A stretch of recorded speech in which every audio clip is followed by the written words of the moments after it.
Trust Yourself, a story of courage and self-belief. In a quiet village nestled at the edge of a vast forest lived a young boy named Arav. The villagers loved him for his cheerful nature and kindness, but Arav was not known for being brave. In fact, he often doubted himself, relying on others to tell him what to do. Though he dreamed of exploring the forest, where legends said magical creatures lived, he lacked the courage to set foot inside. Arav's father was a respected blacksmith, and he often told him, "Son, you must trust yourself. The world may seem big and uncertain, but your heart will always lead you in the right direction."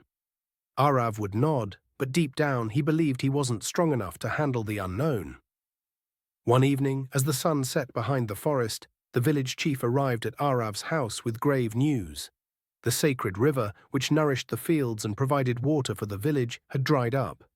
Without it, the crops would fail, and the village would starve. No one knew why it had stopped flowing, but rumors circulated about a powerful creature deep in the forest, guarding the source of the river. The chief explained that only the bravest and most pure-hearted person could venture into the forest, find the source, and restore the river. As he spoke, Arav's heart raced. A small voice inside whispered, "You can do it." But his fears were louder, reminding him of his doubts. The chief invited volunteers, but one by one, the strongest villagers refused. The forest was full of unknown dangers, and even the bravest feared what lurked inside. Finally, Arav, trembling but determined, stepped forward.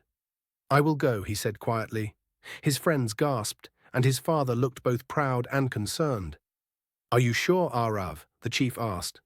Arav nodded, though his heart was pounding. He didn't trust himself fully, but something about the task felt right.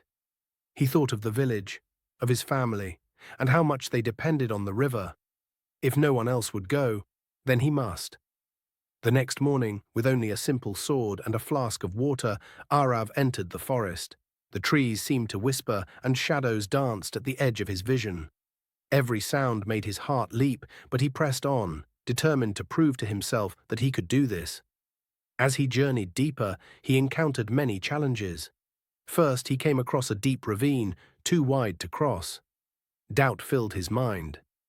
"You can't do this," he thought, but then he remembered his father's words. He paused, closed his eyes, and took a deep breath. "Trust yourself." Looking around, Arav noticed vines hanging from the trees. He fashioned them into a rope, tied it to a sturdy branch, and swung across the ravine, his heart swelling with pride. Next, he encountered a pack of wolves. Their eyes glowed in the dim light, and they circled him, growling. Arav's hands shook, but again he took a deep breath. "I don't want to fight," he said, his voice trembling. Slowly he crouched, avoiding eye contact, and placed a piece of bread from his pack on the ground. To his relief, the wolves sniffed it and backed away, allowing him to pass.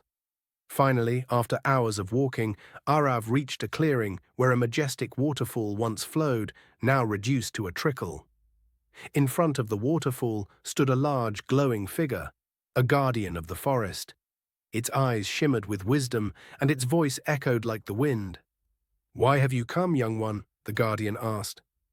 Arav hesitated. "The river that feeds my village has dried up," he said. "I've come to restore it." The guardian looked at him for a long moment. "Many have come before you, seeking power or glory, but they lacked belief in themselves. Do you trust yourself enough to take on this task, even if you face failure?" Arav paused. All his life he had doubted himself, but now, standing in front of the guardian, having overcome so many obstacles, something had changed. He realized that his journey wasn't just about restoring the river. It was about proving to himself that he was capable, brave, and worthy. "I do trust myself," Arav said firmly. "Even if I fail, I know I will try again." The guardian smiled, and in an instant the waterfall surged back to life, filling the river with sparkling water. "Your heart is strong, young one," the guardian said. "The river flows again, thanks to your courage and belief." Arav returned to the village as a hero, not because he had restored the river, but because he had finally learned to trust himself. From that day on, whenever life presented a challenge, Arav knew that no matter how uncertain the path, trusting in his own strength would always guide him. And so, the village thrived, and Arav's story became a legend, a reminder that true strength comes from wit.